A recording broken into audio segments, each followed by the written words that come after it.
All right, so first off, we'll have Irina, Dana, Erica, and Kapil join us here. Thank you all for being part of our panel. All right, welcome. We'll start off from Erica, working our way this way. Quick introduction of yourself and who is your presenter / speaker role model or hero, please. Hi everyone, my name's Erica. I'm a senior full stack engineer here at BenchSci. I work on the platform team doing full stack development. I've been here for just over a year, and before this I was working at a place called Wave doing small business software, also full stack development. And I'd say my speaker role model, I kind of don't have one person that kind of captures everything. I've taken like little bits of inspiration from multiple people. But a couple people would be Zach Holman, who's like really, really great with his slides. I really admire them. They're almost like, he's not a programmer, he's like a top-notch designer. I find them very informative.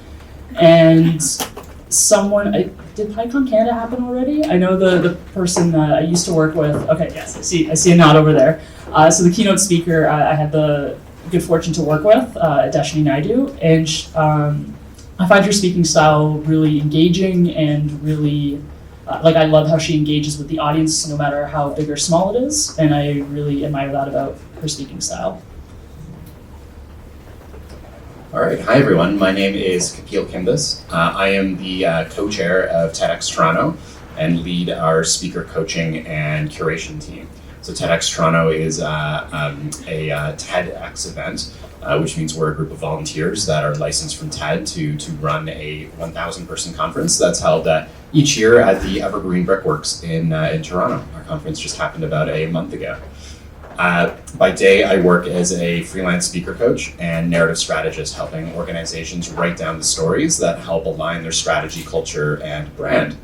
And my favorite speaker is Barack Obama, former President Barack Obama. He is maybe an obvious choice, but what I love about him is how he's able to connect with his audience and take the words or the topic that he's speaking about and draw a circle wide enough so that everyone in the room can see kind of their own story through the lens of what he's speaking about.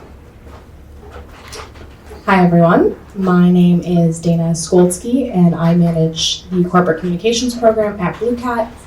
What that includes is things like public relations, influencer relationship management. So if you think about blogs or podcasts that we're part of, a lot of the time I'm behind that. It's actually funny, part of my job is to get my coworkers into positions just like this, where they're speaking to other people.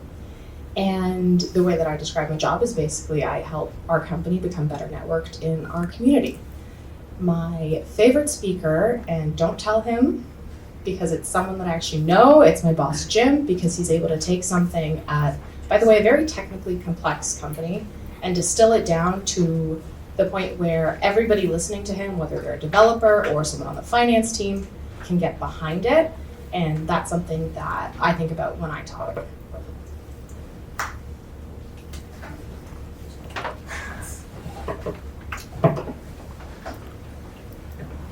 Hello, hi everyone.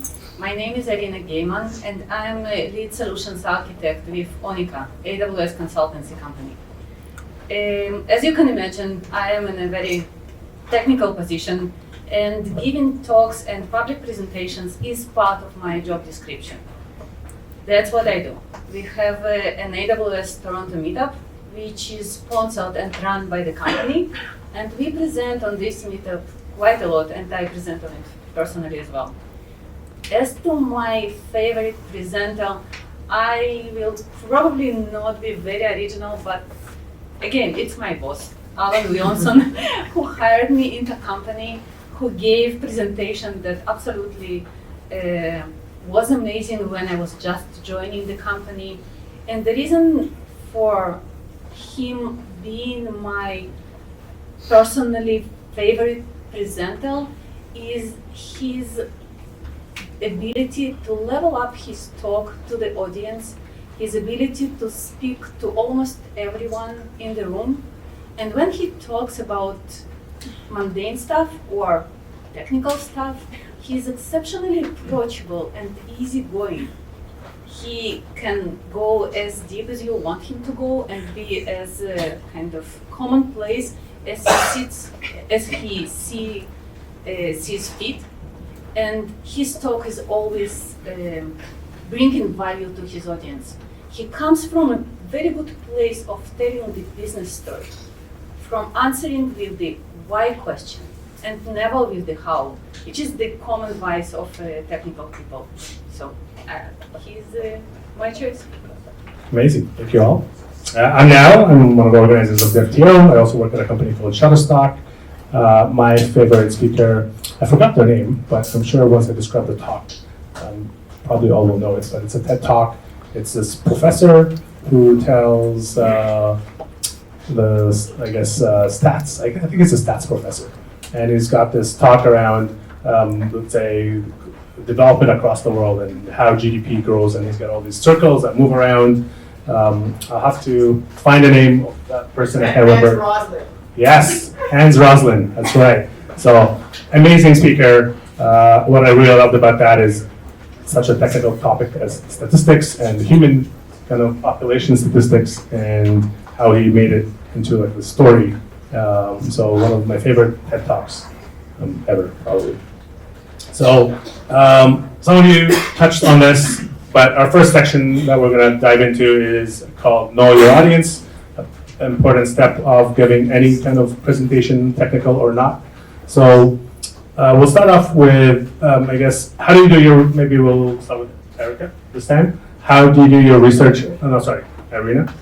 How do you do your research about your audience when you're about to give a presentation, and how do you prepare for some questions you might get from your audience? Right. My knowledge of the audience is probably one of the most important components of the success or failure of my presentation. And I usually present to the highly technical audiences, but these highly technical vary greatly. To give you an example, speaking on a AWS Toronto meetup is not the same as presenting on AWS Toronto Summit. Although both of them are highly geared towards AWS audience, the level of expertise vary. I would say that I will do the research, I might contact organizers, I will definitely look through the list of the people who confirmed their attendance and try to find out the distribution and the knowledge. I will be very explicit on the expectations from the audience. There is no reason to give highly technical talk on the intricacies of Kubernetes when the audience have never seen a container before, right? So I would say my staples is clearly communicating ahead of time the level of expectation from the audience, going and doing the research of the knowledge distribution of the audience, contacting people who might contribute to my knowledge as well. I can give you guys a really real example of this. I was recently preparing a talk about personal branding for young people, about university age, specifically ambitious young people.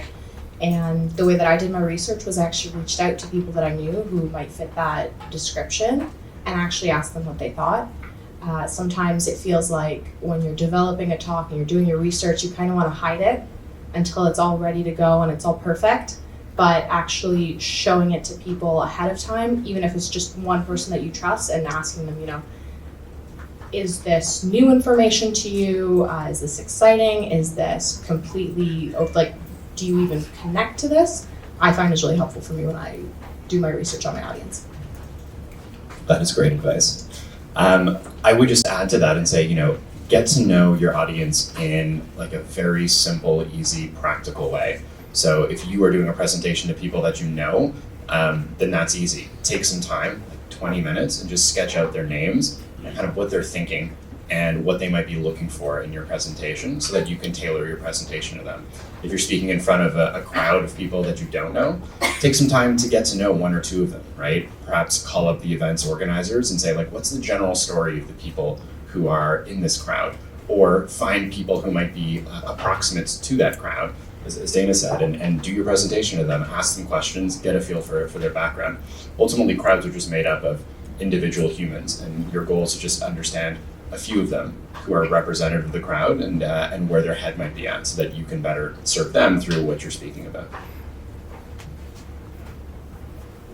To kind of build up on those other points, another aspect that I would, and this is more like if you're looking at maybe doing a tech talk targeted at people outside of like your day-to-day work, at like a DevTO event or a JS meetup or something like that, try and get a sense of what sort of problems that you may be dealing with in your day-to-day that other people may also be dealing with on a day-to-day, and you kind of, and this is a little bit more specific, but understanding some of the general problems also better understands the type of people that might come out at these meetups, because they're also trying to get a sense of not only maybe what are the newest trends, but also what are some common problems that they might be encountering if they're adopting particular technologies. Awesome. So a quick show of hands, how many of you give presentations to your peers or management or conferences on a regular basis? Great. So I guess we can dig into a little bit on the different types of audiences, whether you're giving a presentation or giving a talk to your peer at work versus, let's say, a TEDx conference, for example. So we'll have Erica and Kapil maybe tackle this question. So the question is like, what are kind of the different strategies for giving a talk on a smaller scale versus a larger scale? For the larger scale, I would suggest practicing as much as you can, especially if it's your first talk. Having like some idea of like milestones, like for me that's really important. I'm really bad about memorizing something from start to finish and like being able to do it just off rote memory. Having a deep understanding of what I'm talking about and getting used to the transitions between various topics is very helpful for me. And because conference talks tend to be a little bit more general, they tend to be more like, this is an opinion I have and this is an argument I'm making. It's not necessarily the silver bullet, but kind of taking a stance on something that may be a little bit more nuanced and kind of expounding on that, I find really useful for smaller groups. Factor in that a lot of people may have questions in between, and tying that into like trying to pick strategic breaks in your presentation so that it doesn't derail you entirely and gives people a chance to engage with your topic. Those are kind of a couple things on my end. So for larger audiences and larger talks, the biggest piece of advice I give to folks is focus on showing up as yourself. There are a lot of people who come to the TEDx Toronto stage, and in our first rehearsal, they like turn into a completely different person, and we're like, well, what happened to the person we just got to know over the last few weeks? And their answer will often be, well, like I have to be a TED speaker, I have to sound like the people on YouTube. And then we spend a few weeks working with them to kind of help them bring their personality back into their talk. I think the most important thing folks can do on stage when they're talking to a large group, 200, 500, a few thousand people, is actually take the same kind of style in which they show up in their day-to-day life and just project that out to the audience, because ultimately the audience wants to see you and understand the story that you're telling them through your words. In relation to kind of maybe the difference between how I prep for something really small versus something really large, I think it really just comes down to knowing kind of your content or the words you want to speak. Larger stages are just a little bit less forgiving. You want to be a little bit more organized and a little bit less off the cuff. With smaller groups, particularly when I know the group, I feel a lot more comfortable kind of blocking out the big things I want to say and then moving between them maybe in a less rehearsed kind of way. I do agree on the flexibility part. When you're presenting to a couple coworkers and you see that they're not getting something, you can stop, you can ask them a question, you can interact, you can change direction versus your TED Talk is your TED Talk. Like, I don't know what your advice is on that, but I wouldn't change a TED Talk when someone on the stage there. So just prepping for that. That's a good point, actually. So what we're going to talk about as well is, in a setting like this, you're looking at the audience and you're trying to listen or spot some cues from the audience. How do you do that at a large conference where maybe you can't see the audience, or it's too dark to see the audience, or you've got a spotlight in your face? What are some tips, Kapil, that you've encountered? So actually my biggest tip is to not do that, to not look out into the audience and try to read people's faces. And we hear it all the time from our speakers. They'll come off the stage and they'll be like, did I give a good talk? Like, I didn't see anyone nodding. I didn't see anyone smiling. Like, no one did anything. They're just like staring like this. And they all gave a great talk. It was fantastic. Many of them got standing ovations, but the audience, for some reason, just, audiences respond differently to different talks, depending on the time of the day, depending on the nature of the conference. Half the audience could be looking at their phone and still listening to you. And when you're on stage, most people, including me, have this like second parallel track that's going on. And it's like this like nervous voice in your mind that's looking for like the slightest kind of thing to indicate that your talk has gone horribly off course and that you must massively course correct. And most of the time that's not the case. And so my biggest advice is to actually just keep on going and be confident in all the preparation you've done and all the words that you know that you're ready to speak. I want to address another kind of aspect of giving talks, and we are facing it more and more, and especially in our day-to-day life as professionals, is speaking to remote audiences. The audience is not in front of you, and yet you still have to be impressive, and it's a huge challenge. Although I cannot, sometimes I cannot read all the signs from all the audience, but at least you are in front of me right now, right? I can see if people are engaged, if people are responding. I cannot make people on the other hand, on the other side of the connection, to open their video so I can have visual signs. Get prepared to deliver your talk and be as confident and as convincing as you usually are in front of people, just in front of the black screen. It's an aspect of being kind of frugal and not flying people to the same place and listening to your presentation, yet you have to train for this aspect. As a nice tip is open your own video. People will notice, and you will see people's screens just popping up, and the presentation will become more alive. But this is an aspect of a modern presentation involved. Be prepared for it as well. Just to add on the turn on your screen and you taking the first step in being on video, that's actually a really big sales tactic as well for remote salespeople, and actually they teach this at Blue Cat as well, is even if the other person doesn't have their screen on, turn yours on because it makes you seem more human and more relatable. And the other thing is don't take visual cues directly. Like, I don't mean to pick on you now right now, but you've got your phone out in front of you. That's not because you're not listening, it's because you got the questions in front of you. That's right. It could be because someone's typing, right? Maybe they're taking notes because they love your presentation so much, but you think that they've checked out. I was also texting someone. You could have got away with it. So you touched a little bit on this, Irina, was tell a business story. So how do you, we've heard this online, we've heard it in other talks, how do you tell a story, whether you're marketing or something, or giving a technical presentation that's still relevant, but how do you convert, let's say, technical topics such as AWS hosting into a business story? And how does that story change depending if you're talking to an engineer at DevTO or the CTO at a bank? I'll take this one. It's a challenge. AWS and the story, and how to combine these two. I will share my experience from the previous talks that I gave on AWS Toronto Summit, and the talk was quite successful. My colleagues took this talk to 10 different cities around North America, so I would say it was quite well. It did quite well. The reason the talk was so relatable is because I told the real business story, and it was relatable. It was my story. I love doing nail polish designs. This is my hobby, and I do them for fun and meditation.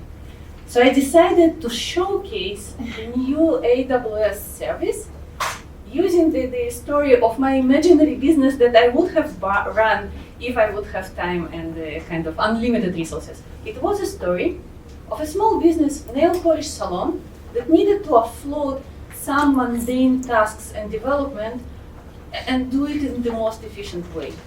The story is totally unreal, yet because I'm passionate about both of them, the design and the nail polish design, it sounded very authentic. So that's how I translated a pretty dry material of new AWS services and utilization of resources in a cost-effective way into a very colorful story that people loved. Wonderful. Anybody else want to add something? I just say that everyone is a natural born storyteller, right? Everyone has grown up in and around stories, whether you play video games, watch movies or TV shows or read books. Stories are part of your life, and often people are search for a story to tell. And I would just say focus on what excites you about the topic that you're talking about. And then a couple kind of tips to kind of push your thinking, right? I often will ask why. Why is this important? Why is that important? Why is that important? Until you take this very specific technical topic and you're able to connect it to the larger mission or business strategy of the organization, then often somewhere along that journey, there's an incredible story that can be told. Another often helpful tip is to make sure you talk about why you care.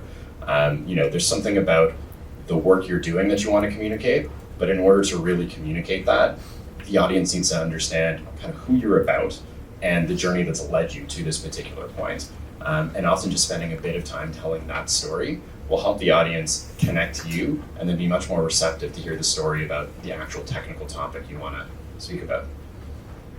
And to build on that a little bit, the same story could be told in multiple different ways depending on who you're talking to. You might have a lot of the same pain points when you're talking to maybe a project manager versus when you're maybe talking to a designer. The thing that you're proposing, whether it's an idea, whether it's a tool or something like that, can help a lot of people, but how you frame it can change how people receive it as well. And trying to factor that into how you tell your story, especially if it's maybe to a larger audience with people from multiple backgrounds, being able to touch on those different points is really important to getting kind of your opinion across. Awesome. Next section, we call it practice, practice, practice. So, first time I recorded myself giving a talk at home, I discovered I'm doing it right now, where I take a lot of pauses in my talks. And I've never really noticed it before. I did it one more time at work. Somebody told me, you shuffle your feet when you're standing up and you're giving a talk. And I don't usually do that in person, it's just in that moment.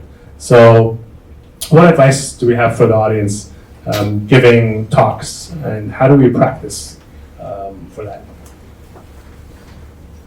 Who wants to start? Definitely record yourself, see yourself from not your point of view, and sometimes the camera is a great way to do that. The other thing I would suggest is practice in situations that aren't very comfortable. So if you know that you're presenting in front of a bunch of people at some point, maybe don't only stand in your room and record yourself, maybe get a couple friends together, get some coffee in them or something, and present to them and see what happens, because those different factors will change how you are in that moment. I just add practice, particularly if you're not feeling comfortable or you're feeling nervous. I still practice before most major talks. Don't focus on memorizing your words, because memorizing can often lead to this trap when you're on stage or whether you're giving a presentation where you're speaking and then you're mentally searching for the next word. And that can just be really, really hard. But what I often tell folks is practice to the point where you just feel comfortable, like a musician who can just kind of jam out their tune, and it changes, 2, 3, 4, 5% each time, but it's roughly the same, and it's great. And so practice to the point where you're not searching for the words, but you just feel comfortable knowing what's coming up next. Yeah, a big thing is not to over practice, because I've been guilty of this myself. I over practice to the point where I sound like a robot, and then I get nervous and I start talking really fast, and then you've essentially vomited a lot of words and everyone's just trying to catch up with you. So when you take a video of yourself, you'll notice that. You'll start noticing when you start saying like, like, actually, those kind of things that people say often when they're searching for words. And something that I mentioned before, but really ties into this, having, especially if you have slides, being able to associate a slide with the next topic or the next point that you want to make can help you feel a little bit more comfortable, so that when you're starting to blank because you're maybe talking to a large group of people or you're starting to get nervous, just looking at it can bring you back to, oh right, I'm supposed to talk about this next, and going through those various points. Show of hands. How many of you, while I guess giving the last talk after that, you felt that you'll rush through it? Okay, that's good. So how do we pace ourselves while we're on stage? And sometimes we don't realize that we're going too fast, and then we watch the video or somebody tells us. But while you're on stage, how can we detect that? Any thoughts? Remember to breathe.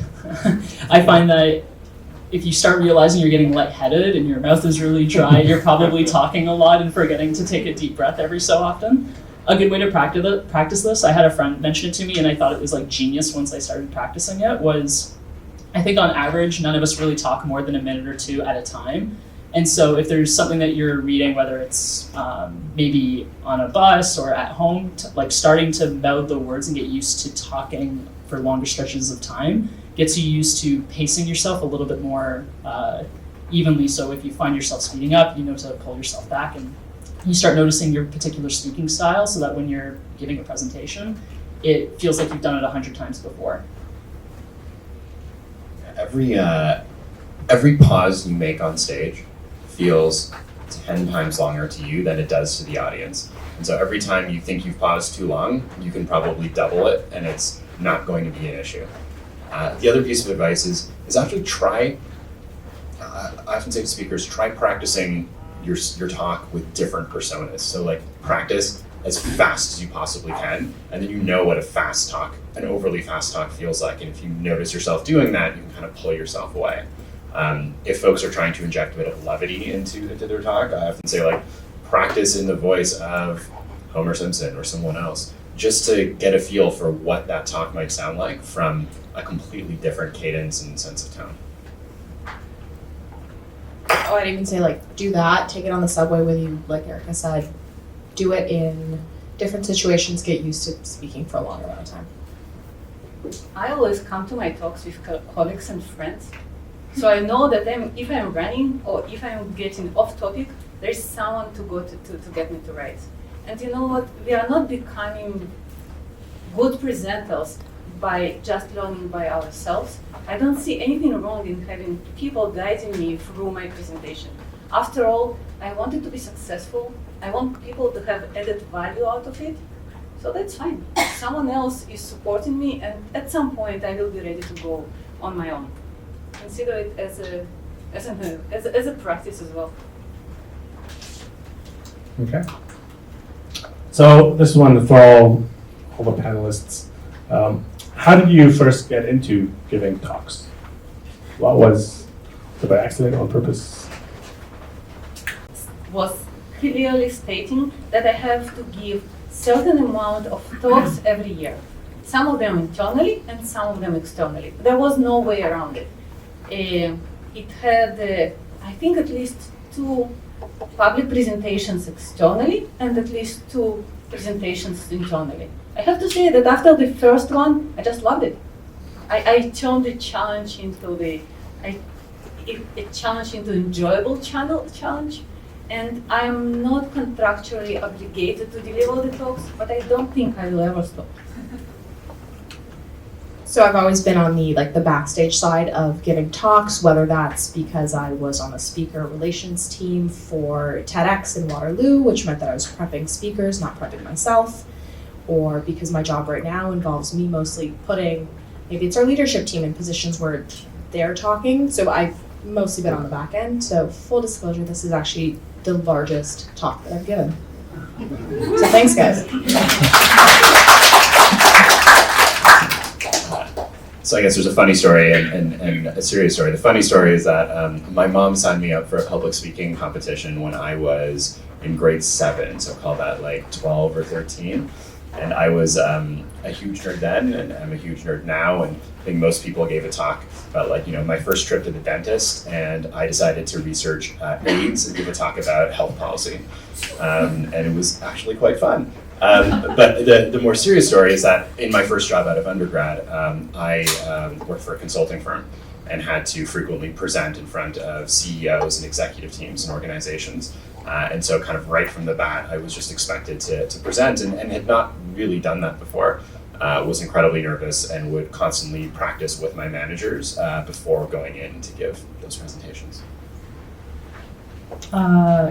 A little bit by accident, a little bit intentional. I always felt that communication was my weak point, and I really wanted to get better at it, especially because I wanted to get better about having more challenging technical talks just in my day-to-day work. And I happened to have an opportunity after volunteering for smaller demos at my old job to kind of pitch this bigger project change to the whole company, kind of an update on what the team had been doing for so many months, and trying to get people excited about this big change and why we were excited about it and what it meant for the company. And I got really addicted after that, because even though it took a lot of work, it took a lot of honing the story just right to account for a larger audience, to kind of not drown it in too many technical details. It felt really exhilarating once I was done to have people come up and say, we're really excited to see what the future of this project is, keep us updated. We're excited to see, we're surprised at how much has been done already. And since then, I've been trying to continue doing similar things just to kind of get people excited about technical things that I'm really excited about. And that's kind of how I ended up here. Awesome, folks. Before we get to the next section, one more question. So I guess when someone's giving their first talk, you may have, some of these feelings of imposter syndrome. Why am I here? Should I even be here? Am I qualified to give this talk? What are some tips you give, let's say, TED speakers, Kapil and other, let's say, technical speakers, Irina and Irina? We'll start with Kapil. Dana. Imposter syndrome is an incredibly common feeling, and you would be amazed at the number of people who feel imposter syndrome for the TED stage. I've had cabinet ministers and very senior politicians who give speeches on a daily basis, who, when we call them about TED, would say, can I really give a TED talk? I don't know if I'm a good enough speaker or qualified to be on this stage. And the answer always is yes, you are.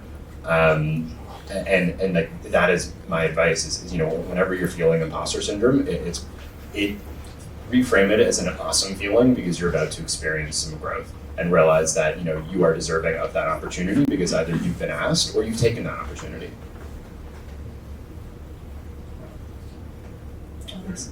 Imposter syndrome. Yeah. The big thing to remember is, even if you are the expert of this small slice of knowledge, tech is so big, there are so many things to cover, and even something that you presume to be basic is something that you at one point found really challenging. And you might be the person to explain a particular concept or a particular problem in such a way that it clicks for someone else when previously it didn't. And keeping that in mind when you're prepping your talk, and knowing that there will be at least one person that finds value in your talk, I think that alone shows that you deserve to be giving that talk, is because you're gonna be transferring that knowledge to someone that previously couldn't absorb it through the various mechanisms before.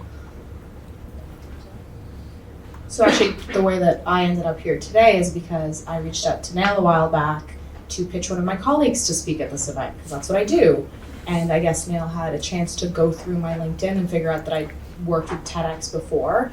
And he actually proposed, hey, we should do this talk on public speaking. And my gut reaction was actually to say no, because no, that shouldn't be me. So what ended up happening was, I think I proposed that we do a panel. Yeah. And so it's right, I'm not, I haven't organized 5 years worth of TEDx talks. I haven't done certain things, but not everyone will have been able to do everything. And there's one person, for example, that sees that there's potential, and there's potential that you can contribute something valuable to someone else. There's a way to reframe the conversation that previously hasn't been. So the same way that Erica said, the way that you explain something might be the way that someone finally gets it. I think that that's valuable, and you don't have to be the premier expert number one. Good answer. I share my imposter syndrome usually with someone else. So when I come on stage and I realize that of late, I prefer to co-present with people. It makes it more fluent, and I am not fighting this horrible feeling just by myself. I know that someone else is fighting it at the same time. It's funny, but it helps. It helps to switch back and forth, regroup, and get back to yourself and get grounded, and you can go on. I find that co-presenting is a good strategy, and when I approached the AWS Toronto Summit organizers and said that I'm going to co-present my dev chat, they pushed back and said, no, we never had it before. I said, okay, there is first time for everything. It worked. So consider it as a possible tactic as well. Just share. You will do a service to this other person who might not consider before presenting, and you will definitely do service to yourself. It's a good one. Before we jump into the next section, does anybody have any questions you want to ask the panel?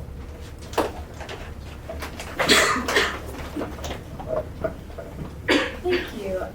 So my question's about how do you prepare for those questions you know you're not going to know the answer to? Especially in technical topics, someone puts up their hand and asks you something, and you're like, I have no idea. What do you do? That's the next section. You can answer now, though, right? We'll come back to that one. Another question.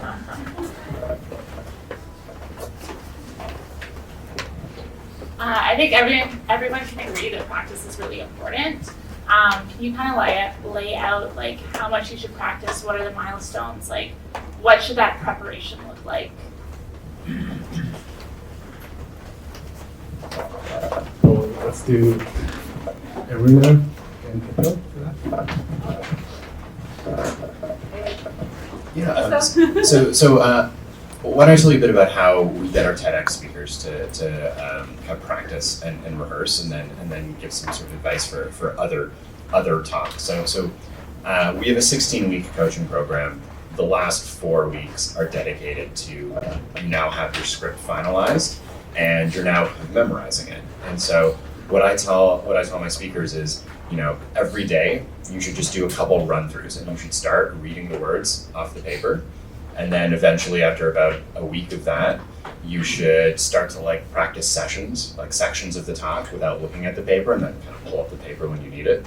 Eventually, change the paper to a series of bullet points, and then eventually, in week 3, put the bullet points away and just focus on getting through the talk, even if it changes and you miss whole sections, and then just go through cycles of that. Now, not everyone is going to practice multiple times a day for 4 weeks, and so my advice is figure out the amount of time that you can devote, and just be intentional at getting in kind of multiple reps, kind of reps under the bar, the weightlifting kind of term. The more often you're able to have small practice sessions, the better, because you'll just become more familiar with the words, and eventually they'll just feel like they're part of you.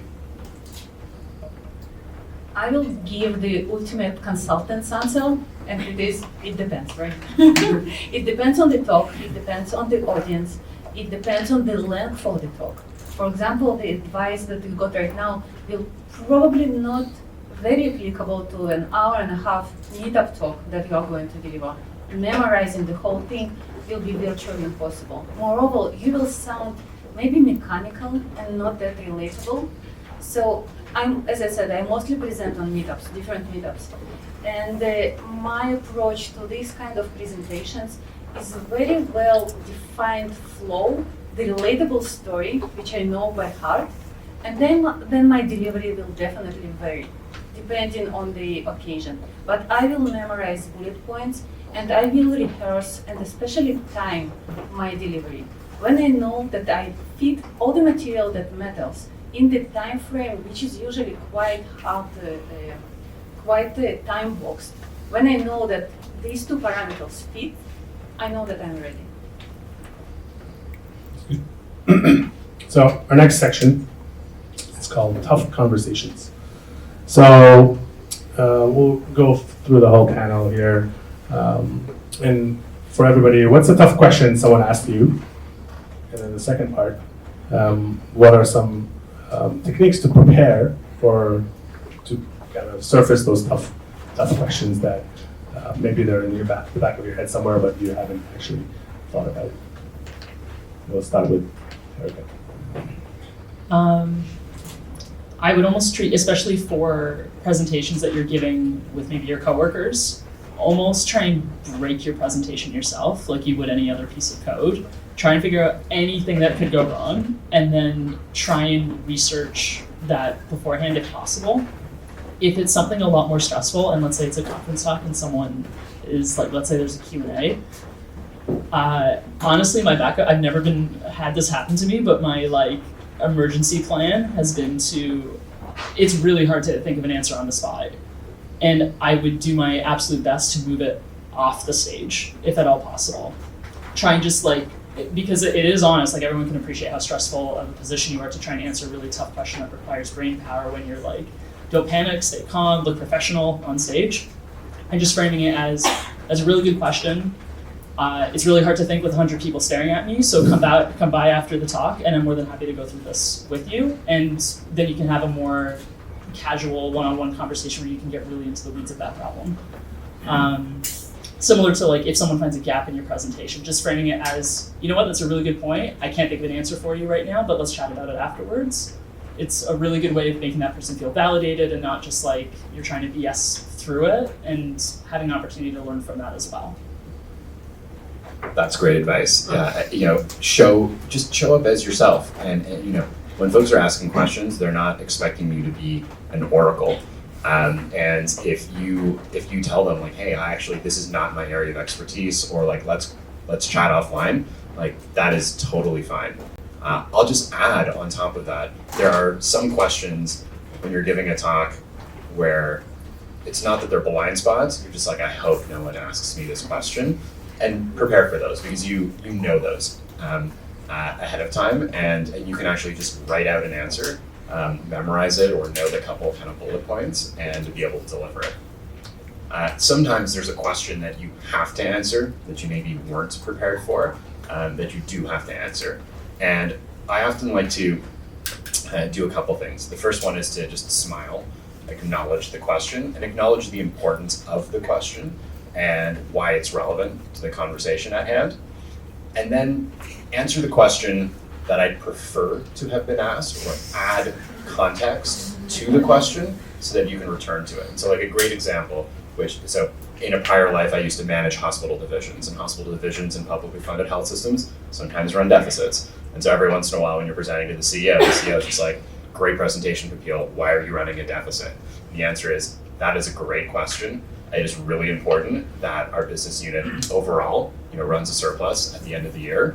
Here's what we've been doing over the last kind of 5 months to get ourselves into a surplus position, and here's the progress we've made. And while we are still running a deficit, I'm confident that we will not be running a deficit in the future, right? And answers the question, but gives a lot more context rather than a simple yes or no, or getting yourself trapped into a bad answer. I like that a lot about not taking what's said to you as that's the hard and fast rule and making it your own. I don't have much to add except for in terms of body language, and when you're asked a question that's obviously challenging or tough, the worst look I think on a speaker is to get defensive and to get a little bit angry.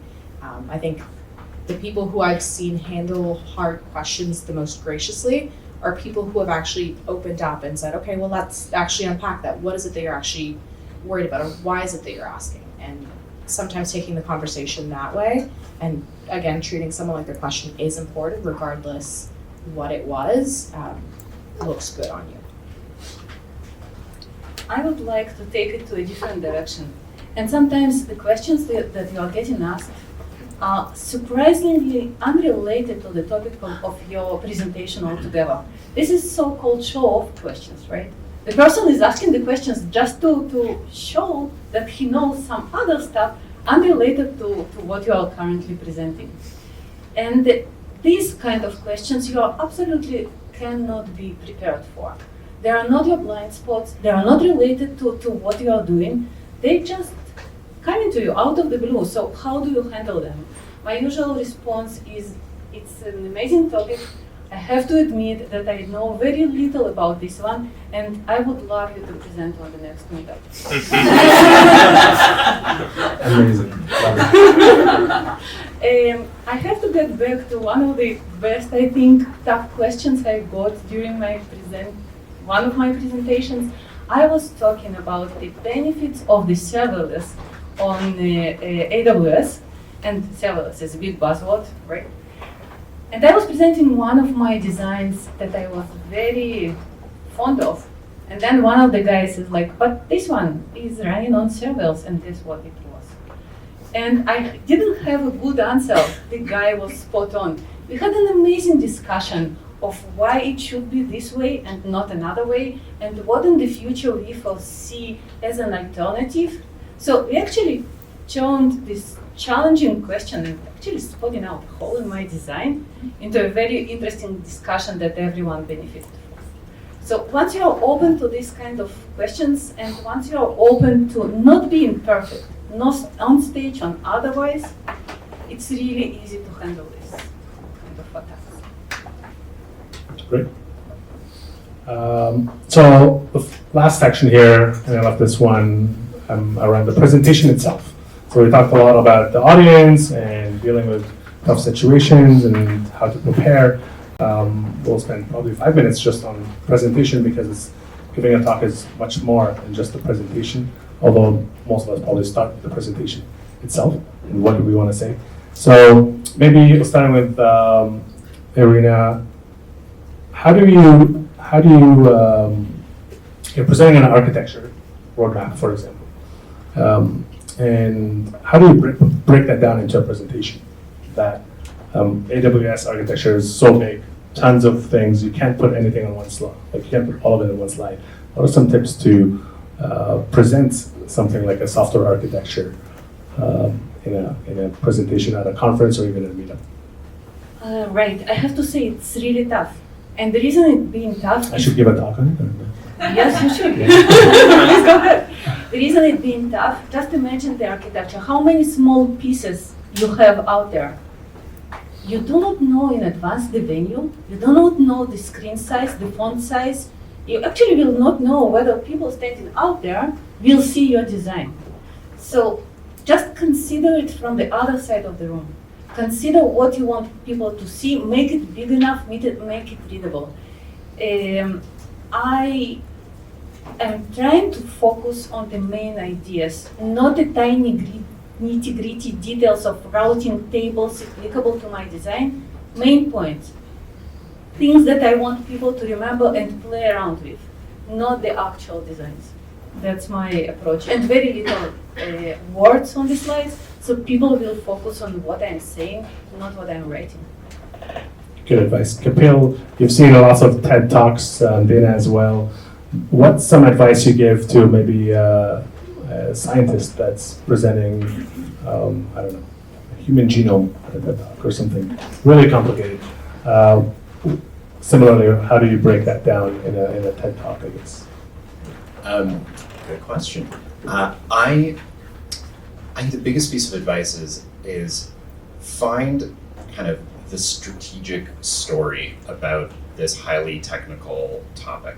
So for example, this year at TEDx Toronto, we had an environmental reporter talking about the spread of Asian carp through the Mississippi River and into the Great Lakes.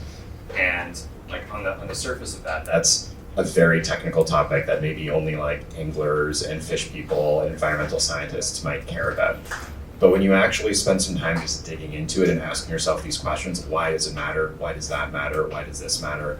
And just seeing all the ways in which this thing connects to the world, Actually, Asian carp and its infestation of these waterways is actually a story about our hubris when it comes to how we modify our natural environments, how those kind of things can run away from us and then cause massive kind of ecological and economic problems in our society. And it actually is this incredible metaphor for human-driven climate change. And it ended up being this fascinating talk that everyone could connect to. And so my biggest piece of advice is just keep asking why, because ultimately everything is relevant, including the most minute technical topic that you think is boring, and there's a way to turn it into a fascinating story.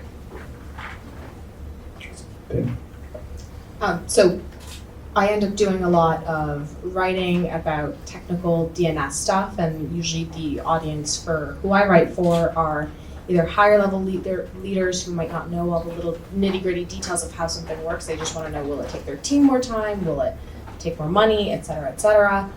And I find myself asking those same questions regardless of how technical the sort of the underlay is, which is, why does this matter? Whose life does it change? How does it change their lives? Does this person get home to their family earlier because we did something or not? And it's actually just only important to us because we spent a lot of time on it. So asking those questions, regardless how technical it is, really does make a difference. Erica, this one's for you. When you're giving a talk, what's your workflow for creating your technical slides? I generally try and keep the slides as minimal as possible. Like I mentioned at the beginning, like Zach Holman's kind of like my goalpost in terms of what I want my slides to look like when I'm giving a talk. And so having like really minimal, like really large fonts, maybe some visuals to kind of engage people that learn differently, whether it's like some people are very, like they just read text and they absorb it really quickly. Some people are more, like they like graphics and stuff like that. The other thing I do is I try and make sure that each point on the slide transitions pretty seamlessly into the next. So that can also tie into like my strategy of using slides as my milestones is how I kind of also structure my talk, like making sure when I'm practicing the talk, I'll even move like huge chunks of slides around because I think that it'll flow a little bit better. And that's generally how I approach it. Irina, do you have any advice on building your presentation? It's a flow of the story. I love this approach of why it matters, and I'm always guided by why question. The how and what comes next. So once I have this story outlined, the slides, it's just a tool. Essentially, I imagine myself delivering the whole hour-and-a-half talk easily in front of one slide, so I will not need this staple to explain what I'm talking about. I do not overrate slides. Unless I do not need them, I would rather not have them put together.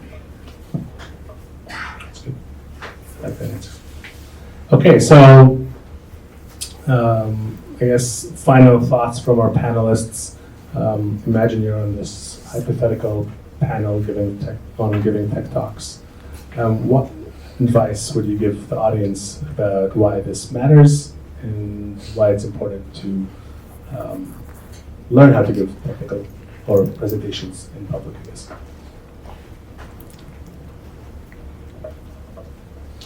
Who wants to start? I'll take it. There's the what you do, and then there's everybody around you who either enables you because they're your manager and they're vouching for you for a certain project that you're doing, or your coworker has the choice between two projects, whatever it is. Buy-in is a thing that you're always looking for from people, and you're always looking for their support because nobody works on an island.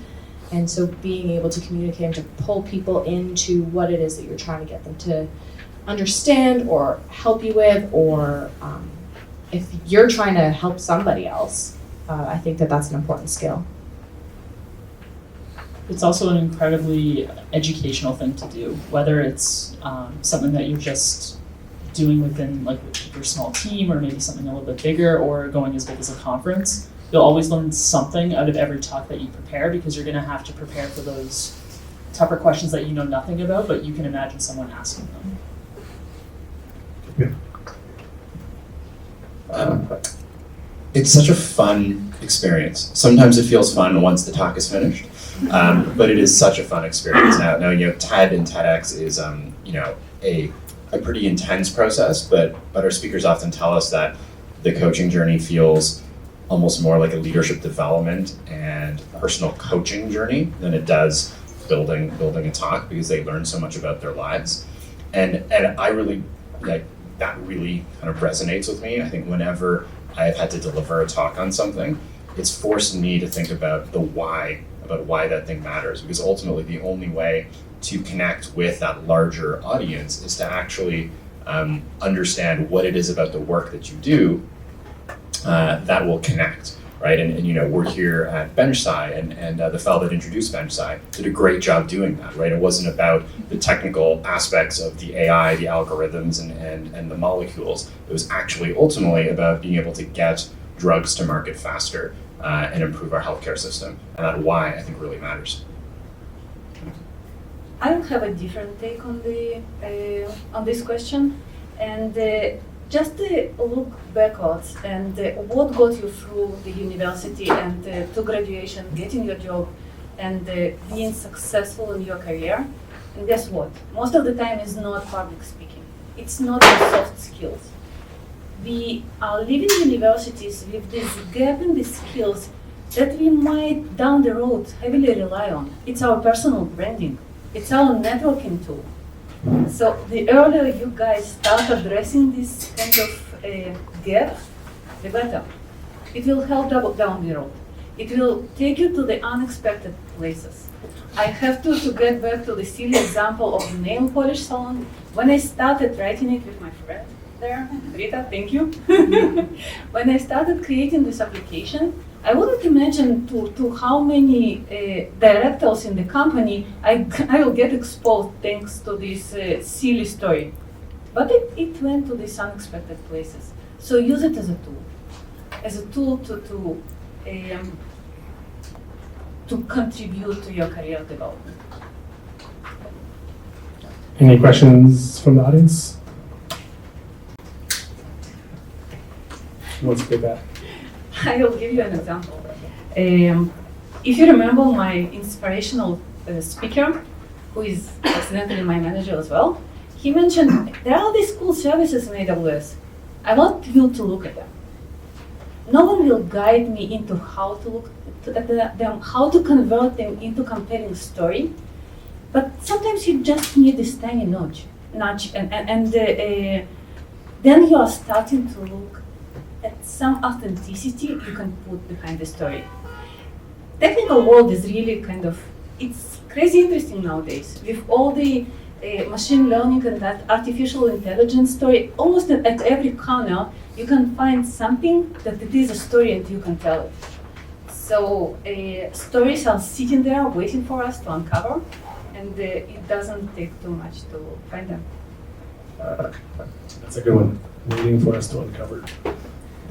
The best luck I've had, whether through pitching a talk or through pitching articles that I've written, is find a different way to look at this thing that most people look at anyway. So I'll give you the example of the talk on personal branding that I pitched that I was developing. The angle that I found on it was a little bit different. And it's not that you as a young person should start and set out to build it early on. It's that you should actually just let it build itself based on the things that you do because you're interested in doing them. So find either contrarian ways to look at something or find ways that other people might not be seeing, and double down on those. That's my advice. Pick something that drives you insane.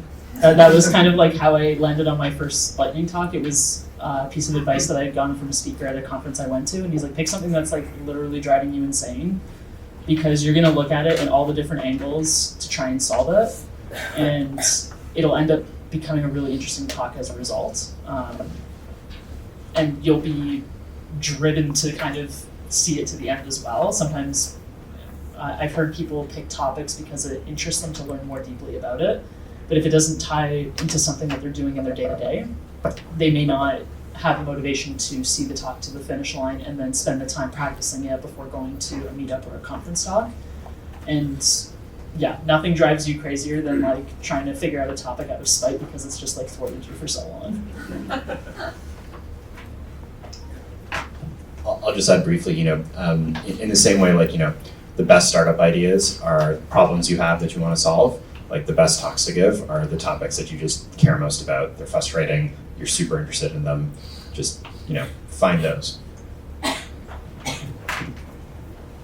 So you know what topics you want to show, to present, and you want to attend to a conference. Now you need to write your abstract. So how do you do? How do you structure it, and how much details you put into it?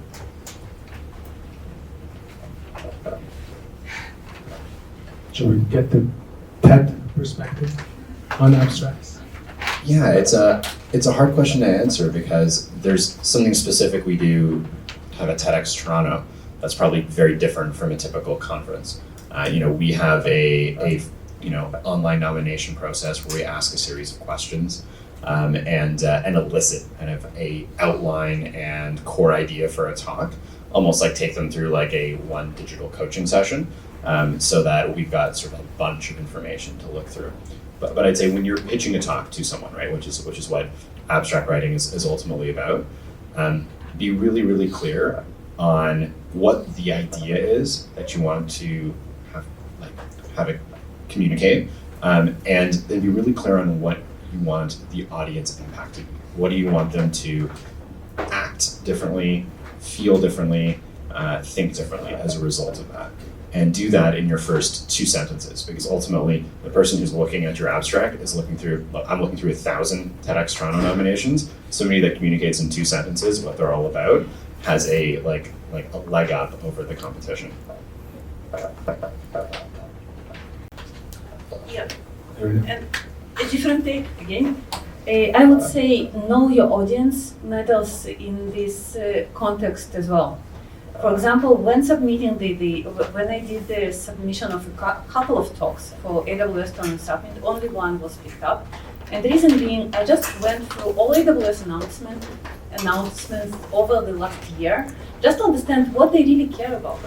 So it wasn't the actual abstract, it was not the actual submission, it was the current AWS focus at the moment. It paid off. So your audience, who is on the receiving side, if you can somehow uncover the information, it really helps.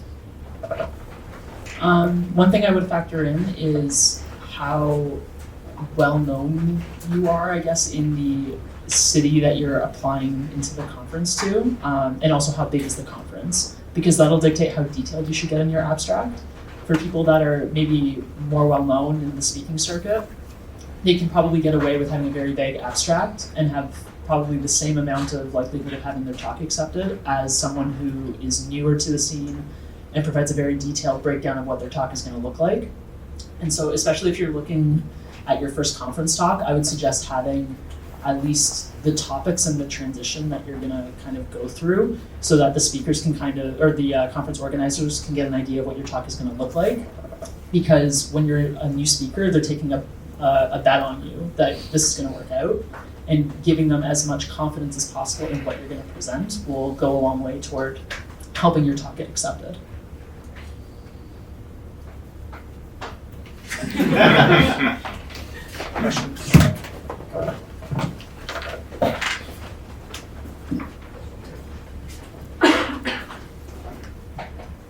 So we've gone over audience and knowing your audience, and also knowing that you need to present your own character in these talks.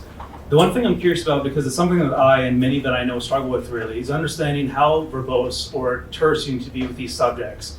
Be it the thing that you're talking about because you're utterly frustrated and need to essentially talk about it, or your own solutions architecture that you could go on for essentially days. How do you find that middle ground where suddenly you're communicating the key points and also the interesting points that you want to communicate, but not losing the audience or not going far beyond or far too little into the subject? Who wants to take that?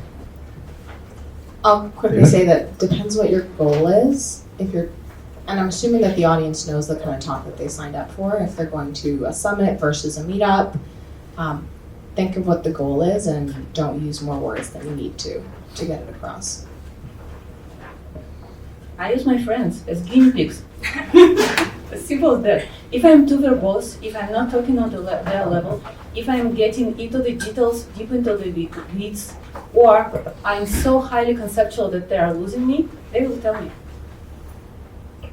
It might be worth even acknowledging if you're worried about being a little bit terse, but you're being careful not to get too in the weeds because you know that maybe half your audience isn't the intended audience for in the weeds. It might be worth just having a notable mention that there are other areas that I could kind of cover. These are some of them, but we don't have enough time, and that's maybe something I can address in a future thing or in questions. Just to kind of ensure your audience that they're not sitting there like for another 10 minutes as you're continuing through your talk, like, I wanted to know about this, like, he's not even covering it, when am I gonna learn about it? And then you get bombarded with a million questions, maybe throughout your presentation. Something a little visceral, maybe. I'd appreciate it if you could share an experience you had with nerves or anxiety around a presentation, how you overcame that.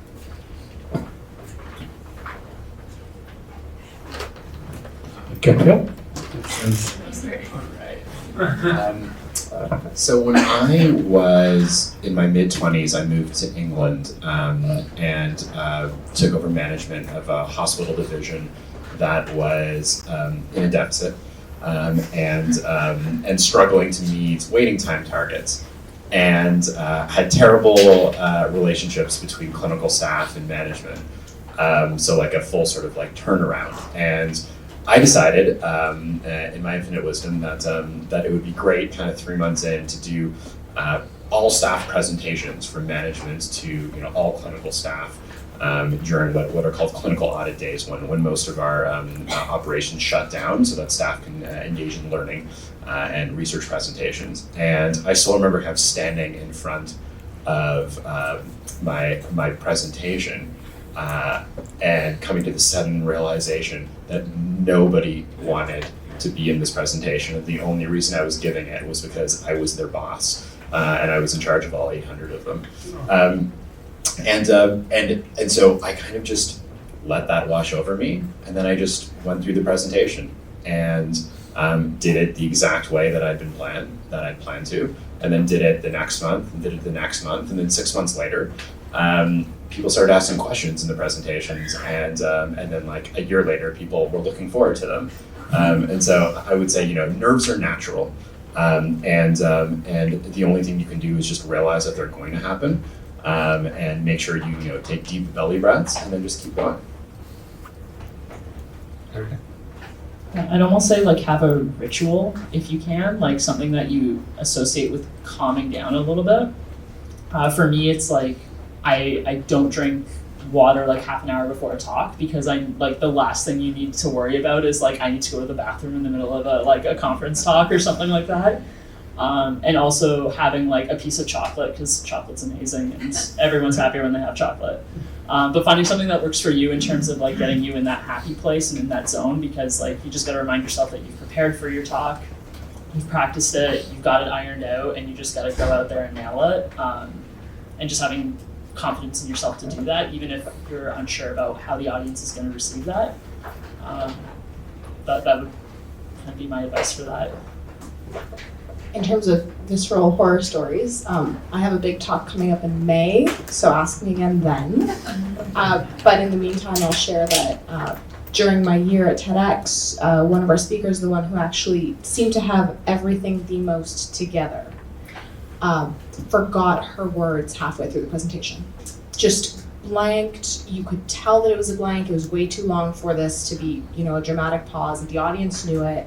And the story ends well, because after a while, the audience, they were so rooting for her, they started applauding her, actually. And you could tell that it wasn't because they were making fun of her or whatever it was. Like, you could tell that they were cheering her on. And when they were done applauding, she actually, I guess it snapped her out of whatever it was that she was feeling, and she actually got back to it. And you wouldn't be able to tell in the video after the fact, because we cut that part out. Final question? Over here. So how important is humor? And if it is important, how do you use it? How do you? That's tough. Humor's great, but nothing is scarier, I think, especially when you're starting out, that like you'll make a joke that you know most people usually laugh at and then just get like deadpan stares from the audience. Or you'll get that one guy that doesn't, he's laughing inside and he gives you the smallest of smiles, but you don't know if it's like a token smile because you just don't maybe know that person that well. So humor is great, but like keep in mind that maybe a joke won't land, you just gotta keep rolling, or people won't react the way you expect them to. People won't react the way you expect them to. You can tell a joke and no one will laugh, and then you can say something that you didn't think was funny and the entire room will erupt into laughter. I have seen it happen. I was in Denver a couple weekends ago for their TEDx event, and my favorite talk, I went and grabbed the speaker afterwards, and I was like, I was amazed at the way in which the audience responded to your talk. Like there was so much humor, and she was just like, I know, and I wasn't trying to be funny. She was talking about the anti-vaccine movement. And actually, I guess it inadvertently had some jokes. I would say, the incredible thing about humor is that when you say something and the audience laughs, there's a connection because they find something funny that you find funny. And so you now are connected in that way. And so having a laugh line in a talk is actually quite lovely. It's just, it might not actually result in laughter. Other things might result in laughter, and just keep going and roll with it.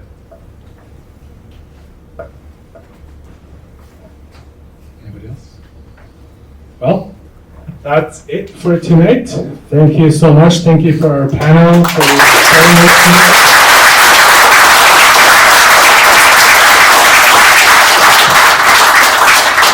We're still here for about another 45 minutes. The panelists, I think, are all here still. If you have any follow-up questions, other conversations, there's plenty of drinks over there. Thank you again for coming out to the last DevTO of 2019. Hopefully we see you again in 2020. Happy holidays, happy new year, and see you in the new year.